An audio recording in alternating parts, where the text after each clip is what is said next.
नमस्कार, प्रणाम। जय हिंद, जय भारत, वंदे मातरम, भारत माता की जय।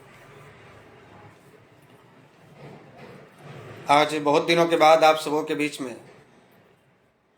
लाइव आकर कुछ कहने का दिल हुआ।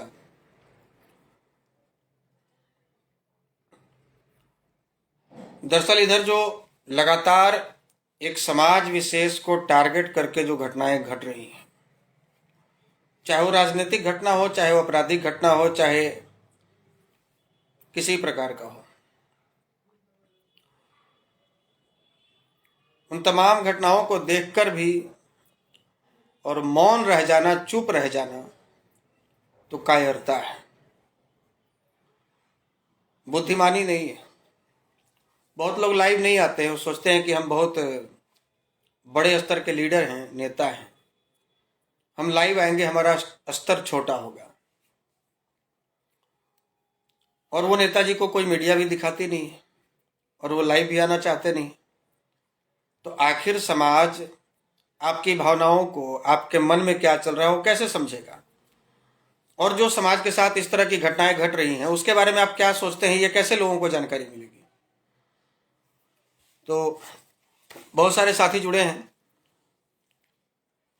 सबों का नाम पढ़ पाना तो संभव नहीं है। आप सबों को प्रणाम, जय परशुराम, जय हिंद, जय भारत, जय महाराणा।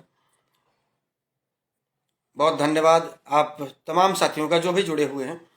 हम चाहेंगे कि आज के इस लाइव को शेयर भी करते जाएं, ताकि जो हम बात रखने जा रहे हैं उससे और भी जो साथी हैं जो आज इस लाइव में नहीं जुड़ पाए हैं, उन तक भी हमारी बात पहुंचे। तो हम लोग मुद्दे पर आते हैं। विगत दिनों, विशेष बताने की जरूरत नहीं, आप सभी जानते हैं सहरसा में पप्पू देव जी के साथ में क्या घटना घटी है। हम लोग वहां रात्रि में पहुंचे भी और जितनी संख्या हो सकी हम लोग पहुंचे, 3-4 गाड़ियों से पहुंचे। लौट कर रात में 3-4 बजे सुबह हम लोग पहुंचे वापस पटना। आज शाम तक तो जानकारी मिली कि कोई और लोग नहीं पहुंचे। ये बड़ा दुर्भाग्य की बात है। और इससे केवल कोसी क्षेत्र के समाज के लोगों का मनोबल नहीं टूटा है, इससे पूरे बिहार और बिहार से बाहर झारखंड, उत्तर प्रदेश, दिल्ली, सूरत, पंजाब, हरियाणा, जहां भी अपने समाज के लोग रह रहे हैं, ये उनका मनोबल भी टूटा है इस घटना से। क्योंकि एक इतने पावरफुल व्यक्ति के साथ में इस तरह का जघन्यतम अपराध हो सकता है। घर से उठाकर ले जाना, थाने के जाओ, हमने जो करना था कर दिया, तुमको जो करना है कर लो। ये समझ क्या रखे हैं लोग? आपकी सरकार है तो आप कुछ भी कर देंगे? कानून व्यवस्था नाम की कोई चीज है ही नहीं।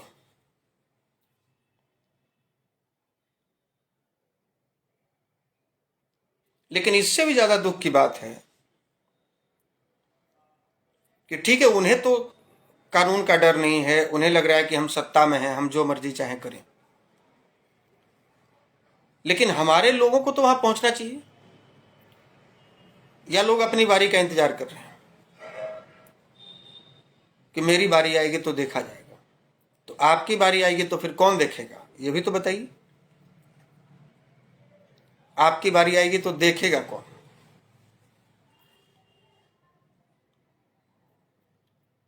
कुछ लोग कह रहे थे, एक महानुभाव कह रहे हैं कि वहां जाकर राजनीति नहीं करना चाहिए। तो आपके साथ यदि ऐसी घटना घटे, प्रशासन आपको उठाकर ले जाए और लाठी डंडों से पीट पीट कर आपकी हत्या कर दे, तो उस समय अपने घर वालों से ये बुलवाना कि मेरे घर पर कोई देखने मत आइए, चूंकि आपकी राजनीति चमक जाएगी।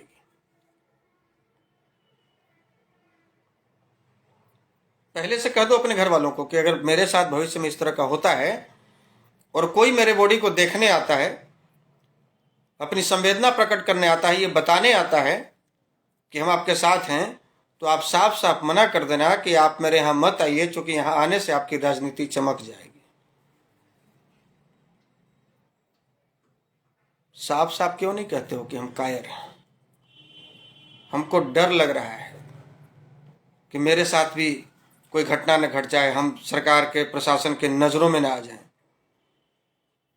हमारी गिरफ्तारी न हो जाए, हम पर लाठी डंडे न चल जाए। साफ साफ ये कहिए ना कि हम कायर हैं, हम डर रहे हैं, डरपोक हैं, इसलिए हम बहाने बना रहे हैं कि हम वहां नहीं जाएंगे क्योंकि हमको राजनीति नहीं चमकानी है। हमको जो करना होगा करेंगे। क्या करना है, क्या करना है और कर क्या सकते हैं आप कर क्या सकते हैं? आपकी हैसियत क्या रहने दी गई है? क्या क्या कर सकते हैं आप इसके अलावा? जाने के अलावा, उनको तसल्ली देने के अलावा, सड़क पर उतरकर प्रोटेस्ट करने के अलावा, लाठी खाने के अलावा, सोशल मीडिया पर बोलने के अलावा आप कर क्या सकते हैं? गोली मार दीजिएगा एसपी को, गोली मार दीजिएगा डीएसपी को, क्या कर लीजिएगा आप? जो बड़ी बड़ी बातें हाँकते हैं कि हम दूसरे तरीके से बदला लेंगे, क्या करेंगे आप? क्या करेंगे बताइए तो सही। और एक आध उदाहरण दीजिए, किए हैं कहीं? सब फेसबुके पर कर लेना है लाइव आके।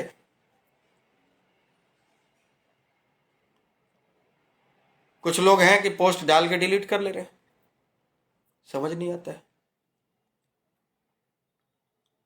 एक भी भाजपा, जदयू, चाहे कोई भी पार्टी का लीडर हो,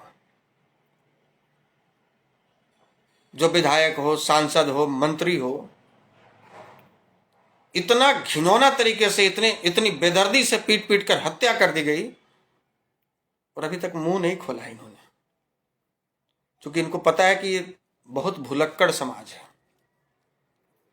ये बहुत भुलक्कड़ जाति है। ये 6-7 महीनों में भूल जाएगी, फिर कोई ऐसी घटना घट जाएगी। इस बार पप्पू देव के साथ हुआ, कल हो सकता है कि 2 महीने बाद आशुतोष के साथ हो जाए,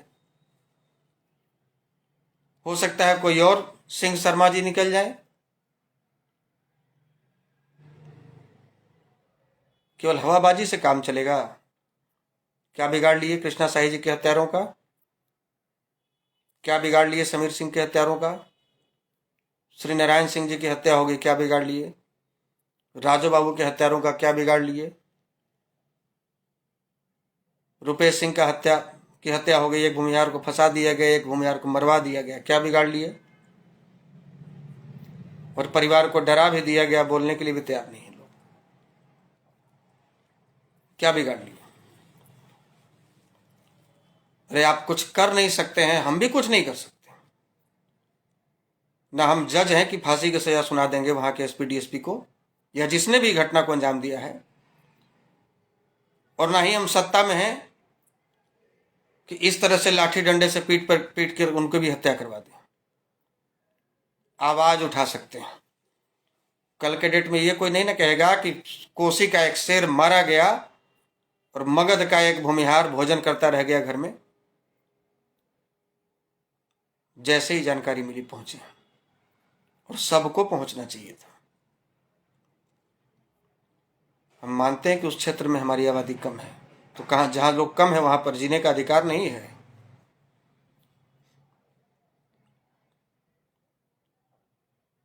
सोशल मीडिया पर 1000 पॉइंट लोग लिखते हैं गोली मार देना चाहिए, खून का बदला खून से। कैसे मारिएगा आप? रजाई ओढ़ के कमेंट कीजिएगा, उससे हो जाएगा? कौन करेगा? हमको बोलते हैं मारने के लिए, तो हम मार देंगे, वो कल ही चल जाएंगे अंदर। तो फिर जो आपकी आवाज भी उठा रहा है वो कौन उठाएगा? हथियार, गोली, ये उसको सोचना है जो कभी जिंदगी में देखा नहीं है। हम तो 8 साल ऐसे सिरहाने में लेके सोए हैं दिन रात धोए हैं, चलाए हैं वजन से ज्यादा।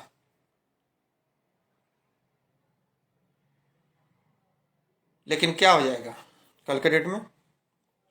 सारी समस्या समाधान। तरीका अपनाइए, बढ़िया तरीका अपनाइए। लोकतंत्र में जी रहे हैं आप, और 90 का दशक वाला भी नहीं है। कुछ ज्ञानी लोग वर्तमान एनडीए सरकार का विरोध करते हैं, जिनके जितना नाम हमने अभी गिनाया, तो उसका जब हम विरोध करते हैं तो कुछ ज्ञानी लोग तुरंत आकर वहां कमेंट करेंगे कि तो क्या लालू राज लाना चाहते हैं। सबसे पहले उनके परम ज्ञान को प्रणाम। वो जो ज्ञानी लोग जो कमेंट करते हैं कि लालू राज लाना चाहते हैं, उनके परम ज्ञान को हम प्रणाम करते हैं और भगवान से यह निवेदन करते हैं कि आपके ज्ञान के स्तर को थोड़ा कम करें।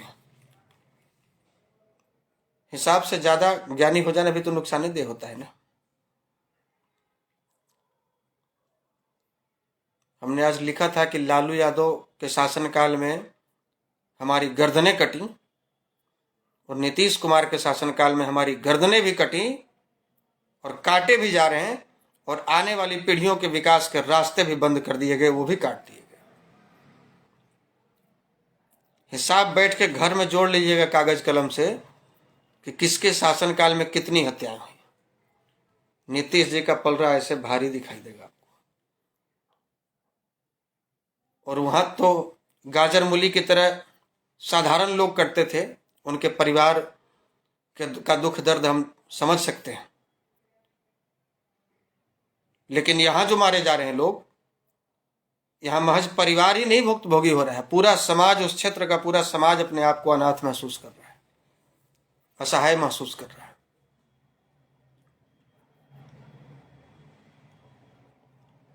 लेकिन आप तो ज्ञानी हैं, आप फिर चुनाव के समय उन्हीं को वोट देंगे जिनको अभी आप गाली देंगे, और फिर कहेंगे कि हम लोग के पास विकल्प क्या है। तो विकल्प कोई ला के दे देगा आपको घर पर कि विकल्प ये है, आप कर लीजिए, कि विकल्प आप ही बनाइएगा? कौन बनाएगा विकल्प? 1.5% मला अपना विकल्प बना लिया, आपसे विकल्प ही नहीं बन रहा है। घर में बैठ के ताश खेलने से फुर्सत है?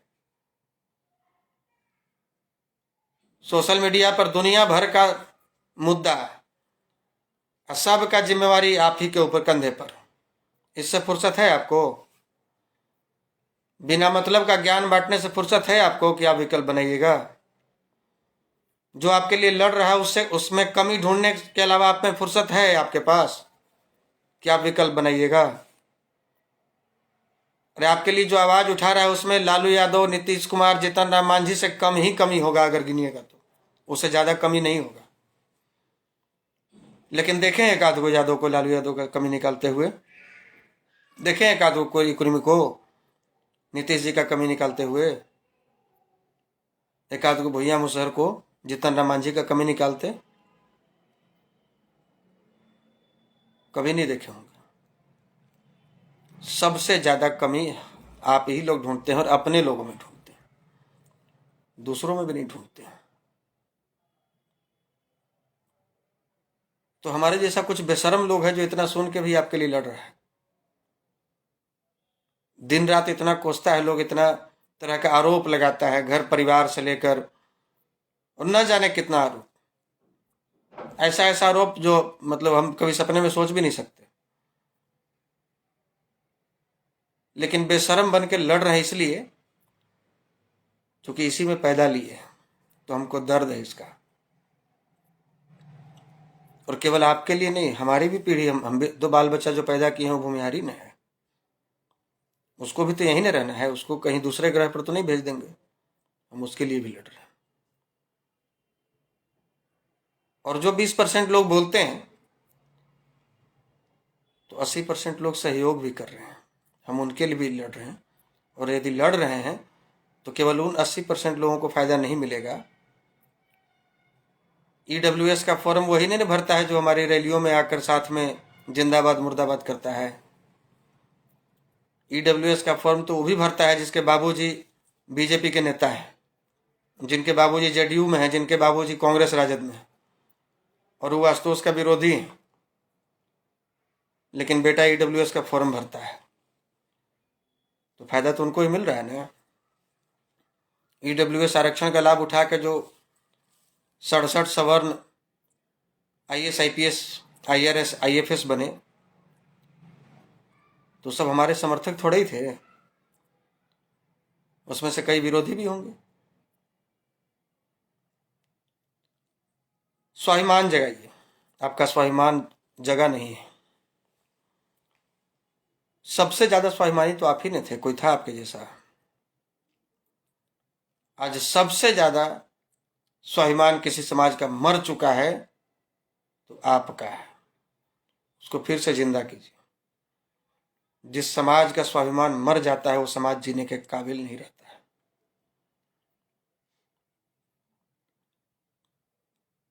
जो समाज अपना स्वाभिमान खो देता है वो अपना अस्तित्व खो देता है। लाख समस्याएं हमसे होंगी, आइए बैठ के बतिया लीजिए, समझा दीजिए। अगर हम में गलती होगी तो हम समझ जाएंगे, हम ना समझ नहीं। ऐसी बेवजह पागलों की तरह नहीं दौड़ रहे हैं यहां से वहां, कुछ सोच के कुछ समझ के ही दौड़ रहे हैं। कमियां यदि हम में है, निश्चित रूप से कमी होगी। भगवान राम में जब कमियां ढूंढ ली गई तो हम तो साधारण से इंसान हैं। कृष्ण में कमियां ढूंढ ली गई, हम तो साधारण से इंसान हैं। हमको यह भी पता है कि क्रांतिकारियों का हाल क्या होता है। हम मुखिया जी का हाल देख रहे हैं ना, आनंद मोहन जी का हाल देख रहे हैं ना। और यदि पीछे चले जाइए तो तात्या टोपे, जिन्होंने अपनी पूरी जवानी लगा दी इस देश के लिए, उनका परिवार आज मध्य प्रदेश में चाय बेच रहा है। और जो गद्दार उनका पता बताए थे दुश्मनों को, वो मुख्यमंत्री और मंत्री बन बैठे हैं। भगत सिंह के परिवार को जाकर देख लीजिए क्या सुविधाएं मिल रही है। और जो नेतागिरी में थे गांधी परिवार, उनका देख लीजिए। तो हम लोग नेतागिरी तो स्वाभिमान बचाने के लिए नहीं कर रहे हैं। नेतागिरी करना होता तो हम भूमिहार बाभन और सवर्ण करते हैं, इतना मूर्ख थोड़ी है। नेतागिरी करना होता तो दलित दलित करते, पिछड़ा पिछड़ा करते, मुसलमान मुसलमान करते। नेतागिरी करना होता तो ये थोड़ी करते। और जितना लोगों का समर्थन, जितना प्यार, जितना स्नेह मिलता है आप लोगों का, कोई भी पार्टी आसानी से हमको नेतागिरी करने के लिए रास्ता दे देती, जगह दे देती। तो नेतागिरी तो हम अपने स्वाभिमान के लिए कर रहे हैं कि कोई चोट्टा दूसरे स्टेट से आकर यहाँ कह के चला जाता है कि बभना जाएगा कहाँ, हम ही को वोट देगा। आज नहीं तो कल बभना को समझ में आएगा। तो फिर उसके पास ये ना हो कि ठीक है तो हमारे पास विकल्प क्या है, तो हम विकल्प बनाए हुए हैं। आज नहीं समझिए, कल समझिए, 2 साल बाद, 5 साल बाद, 10 साल बाद समझिए।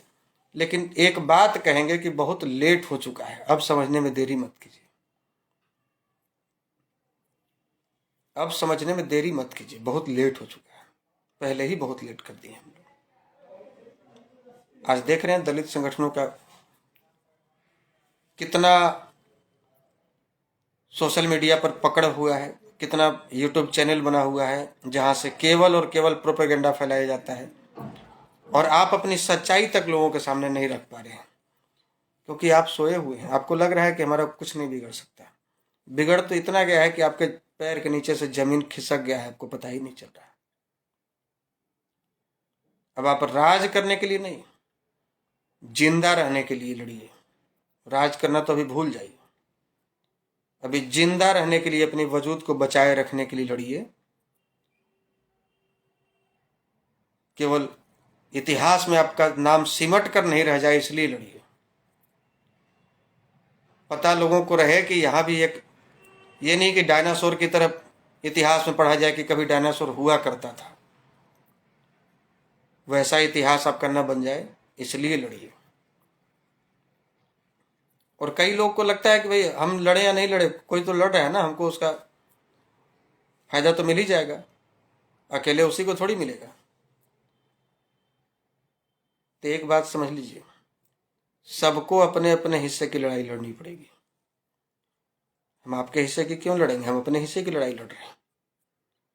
और जो लोग 2200 अभी लाइव बने हुए हैं, या 2200 लोग भी अपना सारा काम छोड़कर इसमें लाइव बने हुए हैं, तो ये हमारा मोरल सपोर्ट कर रहे हैं कि हम यदि बोल रहे हैं तो 2200 लोग सुन रहे हैं, और इस वीडियो को लाखों लोग सुनेंगे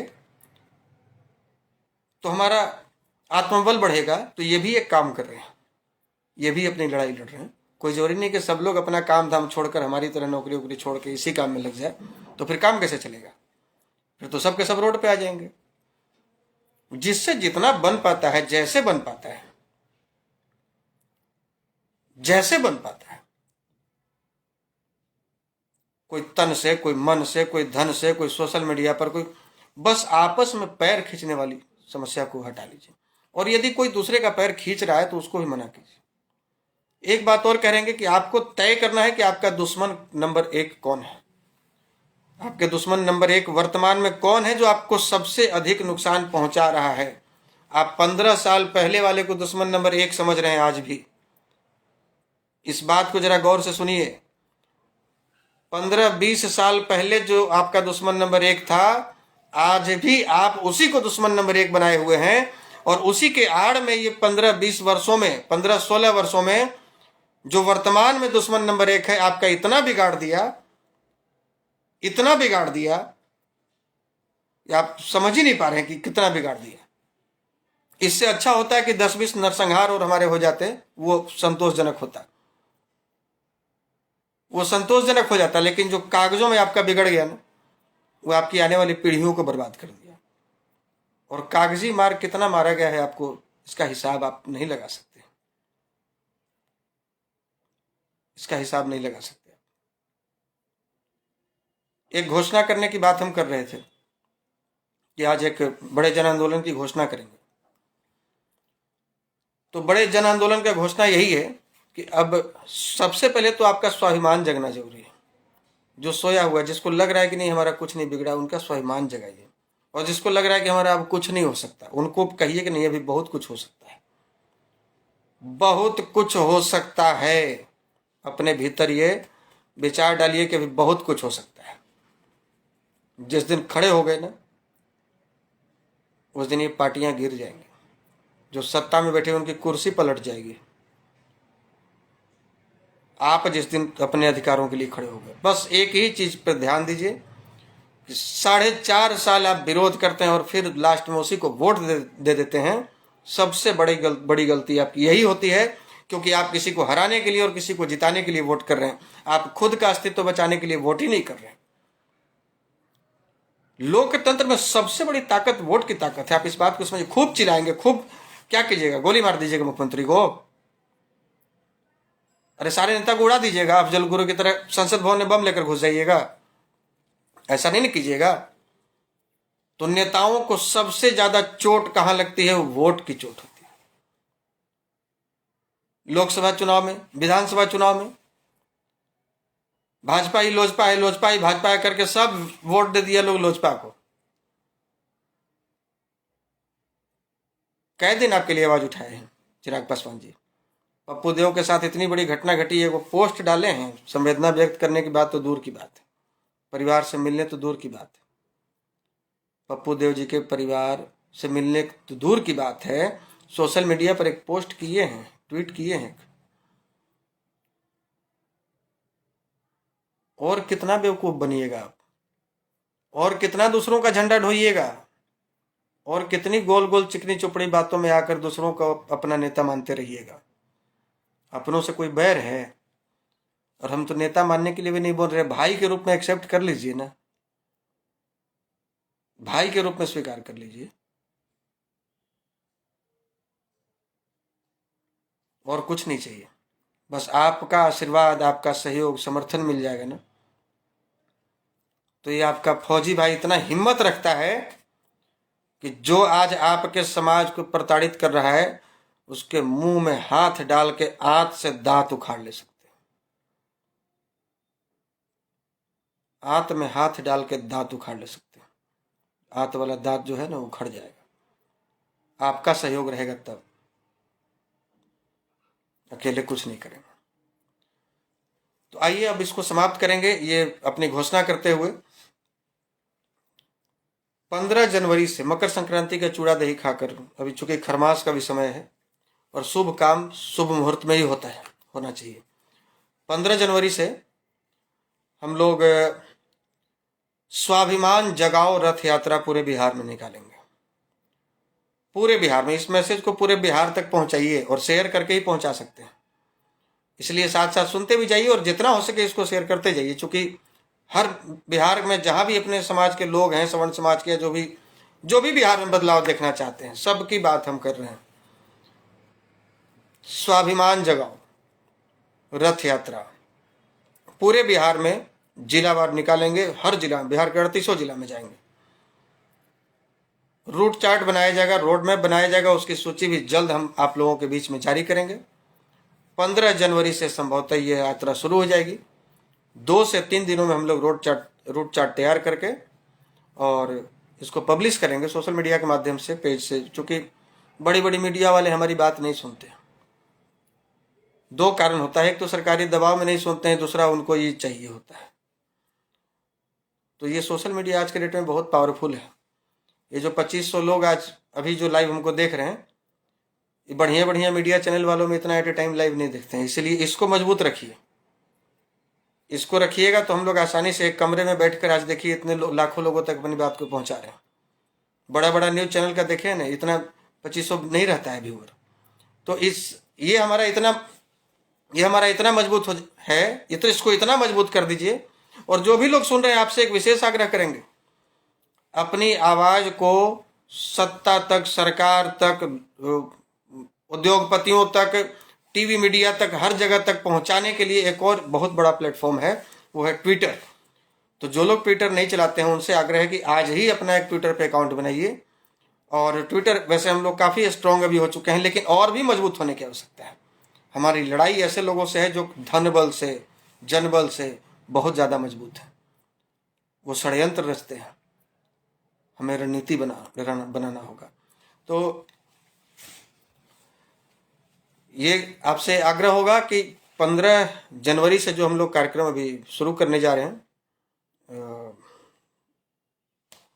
स्वाभिमान जगाओ रथ यात्रा, उसमें अधिक से अधिक संख्या में आप लोग हर जिला में अपनी भागीदारी सुनिश्चित कीजिए, ताकि एक स्ट्रॉन्ग मैसेज जाए कि ऐसे ही बस काम का, ऐसे भी नाम का एक यात्रा निकाल दी, बस काम खत्म नहीं। सरकार को हिलाना है, अपनी शक्ति का एहसास कराना है, तो संख्या बल दिखाना है। इस बात को नोट कर लीजिए अपने दिमाग में। इसके अलावा कोई दूसरा रास्ता नहीं, कोई दूसरा रास्ता नहीं। तो और उसके बाद ये रथ यात्रा संभवतः 3 महीने तक चलेगी। और 3 महीनों के बाद होली के आसपास में, क्योंकि बहुत सारे जो भाई अभी जुड़े हुए हैं लाइव में, या कई भाई सुनते हैं जो कहीं सूरत, पंजाब, दिल्ली, हरियाणा रह रहे हैं, विदेशों में भी रह रहे हैं, वो लोग कहते हैं कि ऐसा टाइम में रखिए जब हम लोग भी आए। तो होली के आसपास में, होली के कुछ दिन पहले, 5 दिन 7 दिन पहले, हम लोग पटना के मिलर हाई स्कूल में स्वाभिमान रैली करेंगे। स्वाभिमान रैली जिसमें लाखों की संख्या में पूरे बिहार से, उत्तर प्रदेश से, झारखंड से, दिल्ली से, सूरत से, पंजाब से, हर जगह से लोग, लाखों की संख्या में उसमें लोग एकत्रित होंगे और अपना स्वाभिमान का परिचय देंगे कि हमारा स्वाभिमान मरा नहीं है, हमारा स्वाभिमान अभी भी जिंदा है और हम स्वाभिमानी लोग हैं। और देखिए अब आपकी सत्ता को कैसे उखाड़ कर फेंकते हैं। 2500 लोग साथी अपने लगातार हमारे इस लाइव में बने रहे, इसके लिए बहुत बहुत धन्यवाद, साधुवाद। इसी तरह आपका प्यार, समर्थन हमको मिलता रहे, हमारा मनोबल बना रहेगा और निश्चित रूप से हम लोग एक दिन अपना जो हमारा खोया हुआ स्वाभिमान है, जो सम्मान है, उसको वापस लौटाएंगे। और ये जवाबदेही जैसे मेरे कंधे पर है, वैसे ही आप सबों के कंधे पर भी होनी चाहिए। अपना छोटा से छोटा योगदान, हर तरीके का योगदान देते रहिए, इस विश्वास के साथ में कि हम पुनः पुनः मेरा स्वाभिमान लौटेगा और पुनः हम जो आज दरकिनार किए गए हैं, हम फिर से राजनीति के केंद्र में आएंगे। बहुत बहुत धन्यवाद, बहुत बहुत प्रणाम। जय हिंद, जय भारत, वंदे मातरम।